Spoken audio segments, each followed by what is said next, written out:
Film के शुरू में हमें स्पार्टा शहर के न्यू बॉर्न बेबी को दिखाया जाता है, जिसे दो लोग देख रहे थे कि इसमें कोई नुक्स या कहीं से कमजोर तो नहीं, क्योंकि ऐसे बच्चों को ये लोग मार देते हैं। जब ये बच्चा 7 साल का होता है तो इसको शहर से दूर ट्रेनिंग के लिए भेजा जाता है। स्पार्टा के लोगों को सिर्फ एक चीज सिखाई जाती है कि किस तरीके से खुद को लोगों के लिए कुर्बान करना है। ट्रेनिंग के दौरान बच्चे को बहुत ज्यादा अजियत दी जाती है। अब बच्चे का इम्तिहान लेने के लिए उसे सर्द रात में जंगल भेजा जाता है, जहाँ उसका सामना एक खौफनाक भेड़िए से होता है, मगर वो इतना बहादुर हो चुका था कि वो इस भेड़िए को मार देता है। जब वो वापस आता है तो यहाँ के लोग उसे स्पार्टा शहर का राजा बना देते हैं। इसका नाम ल्यूडनस होता है। अब यहाँ ल्यूडनस के पास दूसरे शहर का आदमी आता है, जहाँ का राजा खुद को खुदा कहता था। वो ल्यूडनस को अपने राजा के सामने झुकने का कहता है। इसके साथ ही वो कुछ कटे हुए सर और ताज डराने के लिए लाता है, जिस पर ल्यूडनस को गुस्सा आता है। वो सिपाही और इसके साथियों को मार देता है। ल्यूडनस अब इनसे जंग लड़ना चाहता था। स्पार्टा में रिवाज था कि जंग लड़ने के लिए इन्हें ऑर्कल्स की इजाजत की जरूरत थी, और ऑर्कल्स वो लड़कियां थी जो खुदा का पैगाम पुजारियों को देती थी। अब यहाँ पुजारी ल्यूडनस को बताता है कि अगस्त का महीना चल रहा है और तुम अभी जंग नहीं लड़ सकते, और बदले में बहुत सारा सोना लेता है। अब ल्यूडनस को बहुत ज्यादा गुस्सा आता है और वो सोचता है कि अगर हमने जंग ना की तो हम सब मारे जाएंगे, और उदास होकर यहाँ से चला जाता है। इसके जाते ही वहाँ पर जो राजा खुद को खुदा मानता है, उसके आदमी ढेर सारा सोना लेकर आते हैं और पुजारी को देते हैं।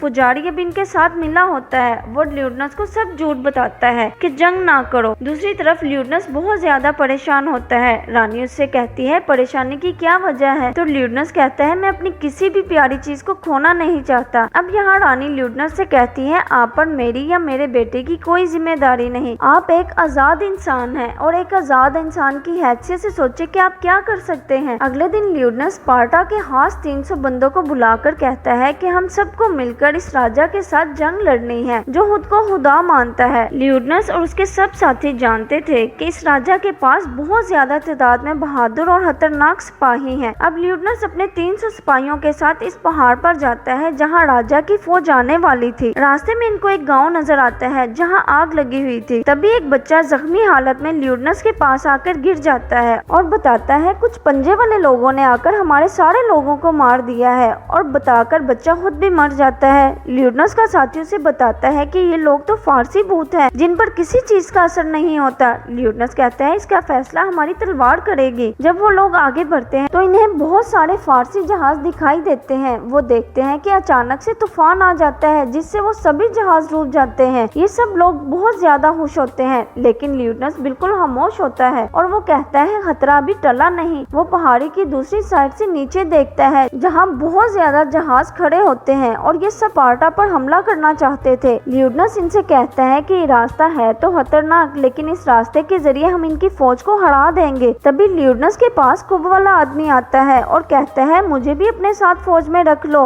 और मेरा बाप का ताल्लुक भी स्पार्टा से था, वो भी सिपाही थे, इसलिए मैं चाहता हूँ कि मैं भी स्पार्टा की तरफ से जंग लड़ूं। ल्यूडनस उसे अपनी ढाल उठाने का कहता है, मगर वो ऐसा नहीं कर पाता, जिसकी वजह से ल्यूडनस उससे माजरत करता है कि मैं आपको अपनी फौज में नहीं रख सकता। ये सुनकर आदमी का दिल टूट जाता है और वो अपने हथियार नीचे फेंक देता है। अब ये लोग फारसी फौज के साथ लड़ाई करके जीत जाते हैं। उसी वक्त वहाँ पर वो राजा आता है जो खुद को खुदा मानता है। कहता है तुम मेरे खिलाफ खड़े नहीं हो सकते, बेहतर है कि तुम झुक जाओ। तभी ल्यूडनस कहता है झुकना मेरी फितरत में नहीं है। मैंने जब से तुम्हारे लोगों को मारा है मेरे घुटनों में अकड़न होने लगी है। अब गुस्से में आकर राजा अपने खतरनाक सिपाहियों को भेजता है जो इंसान नहीं थे। ये 300 लोग उनको भी शिकस्त दे देते हैं, जिससे राजा बहुत ज्यादा डर जाता है और वो पागल होकर अपने ही सिपाहियों को मारने लगता है। अब राजा के पास वही कुब वाला आदमी आता है। राजा उससे कहता है क्या तुम मुझे वो रास्ता बता सकते हो जिससे हम ल्यूडनस और उसके सिपाहियों को घेर सके? इसके बदले में मैं तुम्हें इनाम दूंगा।